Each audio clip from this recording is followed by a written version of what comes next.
Alrighty, ladies and gentlemen, it is the Alliday Mobile Media Studio. And look at this here. Look at all these strawberries, ladies and gentlemen. All these strawberries here. I need to find a home for them. I need to find a home. This is one planter right here. Look at all of this. Look at all of that. Hey, we have runners for days, 2-3 rhizomes on each one. Unbelievable about. There's probably 300 strawberry plants right there that you would open up with next spring. 75 bucks. 75 bucks, all those plants. If you need help planting them, give me a call. Give me a call. Here's what we're going to do, ladies and gentlemen. I'm going to show you, this might be the last video that I'm able to do of the planter beds and what we had going on here and what the design was going to be. You can see we had stuff. I was going to come out one more right to that step right there. We were going to come out here straight down. It was going to be strawberries right here. That's what those were for, actually. And then you can see, look at those gorgeous 4 o'clocks, ladies and gentlemen. Those smell like perfume. They are one of the most fragrant flowers, and this smells so nice right now. But as you can see, we had planters coming down to highlight the steps and everything, and then the solar lamps on them. You see all this stuff here. You have to excuse the mess, ladies and gentlemen, as I am packing about... Oh gosh, I'm 2 to 3 weeks out, pretty much wrapped up, almost done. But as you can see, we were going to come down here and layer into here. This is a squash pumpkin little area. We had some chilies up there in that pot right there. Dill over there. That's just a shade to keep the rodents out. But all down in here, we were going to come layer it out. But this is over here. This is a section that is really key and important for what we were doing with the Sustainable Agriculture Program. And I'm going to get back up in here, and I'm going to show you. We had the boxes. As you can see, there's another box right over there. But we have the what I call the hot boxes. And of course, you can see how the plant has grown over this. That's why there were spaces in here to weave and mix and match, so everything looks really cool in the summertime. You can see we have the flowers and whatnot for the bees, to bring bees around. That's one of them sugar plants, sativa, I think it is, stevia or something like that. My salvation for my pepper season. Look at that guy right there. Ooh, buddy. This is a Zimbabwe bird, ladies and gentlemen. Zimbabwe bird, twice as hot as an orange habanero. Yum, yum, yum. Very flavorful. Nice earthy, smoky flavor. But as you can see, here's what we were going to do. Here's what my plan was. You have the box in the back, you have the box there, and then you have this right here, this layer. You can see right here where I was cutting. You have that layer going on right there. So that layer all the way down, and then you can see we come down here. We have the stuff. This is a spaghetti squash, and then we have some more pumpkin over there. But you can see right here, about right here is right along that line right there. That was where the limitation was. I was going to actually put right here a horseshoe pit. And we were going to go right from the edge here, use that as a marker. We're going to put the backdrop right here and then go down here. So when you were pitching shoes, you would really have to be good and get up and over all of this in here. But as you can see, now you have this bed up in here. Of course, look at that, ladies and gentlemen. This is going to be gorgeous. I'm going to really try to get another photo of that. That is called an autumn's mist. Purple, pink. It's gorgeous. It's the last blooming flower of the season. Comes in around September, and it's starting to open up right now. So you can see that's going to be blooming. It looks like I got to come out and pick some strawberries for all the birds get them in the morning. But as you can see that right there, we're going to come out and bring it down. Now, the advantage of doing this, and you can see as we get around here, everything would come out down to about right here. And where that board is right there, we're going to come out here into here, right?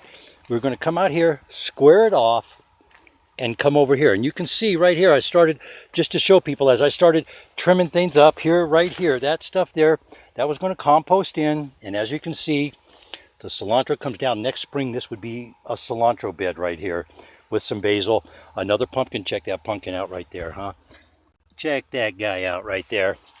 But we got the basil up in there, of course, the sunflowers, the dill, the German winter thyme is also in there. And I believe over here, ladies and gentlemen, we got that. Look at how gorgeous that is right there, that English sage. Oh, you love sage? That's some good stuff right there, man. good stuff right there, huh? Potatoes, they got it going on right now. Anyways, but as you can see, we would have come down right here. It would have squared off and went across. When you set sustainable agriculture programs up, you can go and look at all the charts on the computers. You can look at all that stuff. It's a lot easier living it, working it, dealing with it. Because what I've done, and you can see, we got oregano in there that's been left alone. We have more spearmint coming up in here that's been left alone. All these herbs, everything's been left alone. That is huge because the objective is to deal with the vermin. What is going to eat your food? Are the deer or whatever, you know? Here there's deer, antelope. We have rabbits. We have squirrels. There are pack rats. There's a lot of vermin here. Little Missy works overtime on rodent control. But as you can see, this bed come down here. This kind of would have been rounded off here, and we go back that way. But this all would have come out to, and then on this side here, probably that was going to be about the end right there. But you see how the slope is. So when you come up here, and let's look at this setup right here. We have this box here. Of course, this box here, I have my white sage, your ceremonial white sage for many of your earth-based religions. When you feed, when you do a plant food or whatever you're going to do in this box of fertilizer, it's going to leach into the next box. What I'm about to tell you right now is what Monsanto ignores with their poisons. This is what they ignore, and this is what they fight when people bring up issues about what they're doing with the poison, like dicamba, Roundup Ready, and all this stuff. So the fertilizers would go in here. It's going to leach into this here because that's just the way the water's running.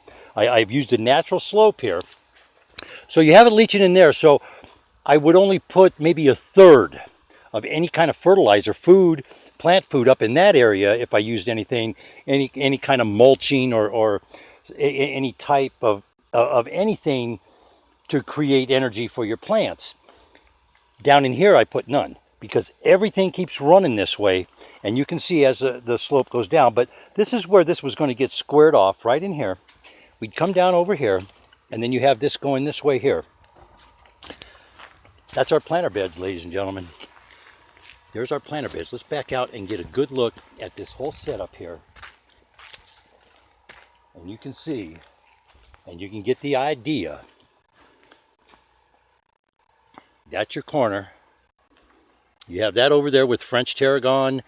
It has a, let me see, French tarragon. There's Thai basil in that. That's what the one with the purple flowers was. There's also some German wintertime. And look at this, ladies and gentlemen. Look at this here. That's garlic going to seed. That's garlic going to seed right there. So I'll be getting my garlic seed to take to my next stop. That's good garlic. It's nice and red. Great, great garlic. But again, we mix and match flowers, different items like your peppermint, oreganos. You see they don't eat the basil. They don't eat all this stuff. And I got plenty of it. But they eat all that crap up in there, and that's a good thing. But what you do, and somebody asked, well, how do you do, you do your weeds stuff? As you start pushing out, of course, we come in here and we just pull weeds by hand and spit them out and keep pushing that way is what you do. You just keep pushing them away from you, pushing them away. But as you can see, that's what this would have been done. Now, unfortunately, some of this is coming out of here because I got to get my living quarters out of here because things didn't work out the way they were planned. We'll be touching a little bit on the contracts. Be sure to tune in to foreclosurepedia.org, ladies and gentlemen. I will be a guest on the Foreclosurepedia radio network coming up here pretty soon. We're going to be doing a podcast, and we're going to be talking contracts. And do you need a contract when you go into business with a friend? That's going to be one of the subjects. And we're also going to talk a little bit about sustainable agriculture programs combined with agritourism, a very burgeoning industry right now. It's just kind of blowing up like a lot of other industries have. So, but there you go, ladies and gentlemen. that's what we would have had here. And of course, I do peppers and stuff, and I had peppers in the one box back there, and we lost them. We had snow in June here, so we lost our peppers.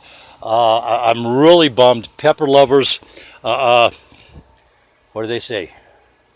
Better luck next year, huh? I guess I'm going to have to wait, ain't I? I'm going to have to wait till I get settled. I am negotiating right now, ladies and gentlemen, with some people on a couple issues for business, living situations. I may be getting into the medicinal end of things, establishing some stuff. I have to read the laws a little better and study up on that and see how that works out. And I am in negotiations with somebody. They have a legitimate production going on by the law and all that kind of stuff, contracts. And that's big, having a contract on the back end of what you're doing always. You have a customer, that's what that means. But we'll see what happens. We'll see what happens. Again, tomorrow morning, it's a GMO preview here, GMO promo. Don't forget GMO Tuesday. I'm going to pause for just a minute, ladies and gentlemen, and step inside the office, and I'll close this out. Okay, I didn't flip it around, so we got to do it this way. I'm going to set this up here for just a minute, folks. I don't think it's going to work that way, so I'm probably going to have to hold it here. Anyways, if you have a project, you got a sustainable agriculture, you want to talk about that, I can develop different things for you. I use strawberries. I can use raspberries, blueberries. We can use all kinds of berries because most of your vermin leave them alone. Most of the deer leave them alone. Almost every animal leaves them alone because they have little sticky things on them when they eat. They get their tongue hurt and stuff like that. Again, foreclosurePD.org, ladies and gentlemen. I'll be on their radio network sometime this week here. We haven't finalized the date yet. We're not sure, so I can't tell you exactly what day it is, but it will be. I believe their podcasts are scheduled Sundays, I'm not mistaken. I don't know. We'll find out. Tune in tomorrow, GMO Tuesday. Of course, GMO Tuesday, we're going to be talking about Kevin over at Epic Garden. He's got some good stuff. Paula Mayer. Hey, Paula's Healthy Living, MDG blogger. We're going to be talking about all that. We'll be talking about all that. And don't forget, let's have a good night. Let's all be safe out there, huh? I just thought I'd give you my notes. There's my crimp notes for Weekend Wrap. The crimp notes for Weekend Wrap. They might be valuable someday, huh? You never know. You never know.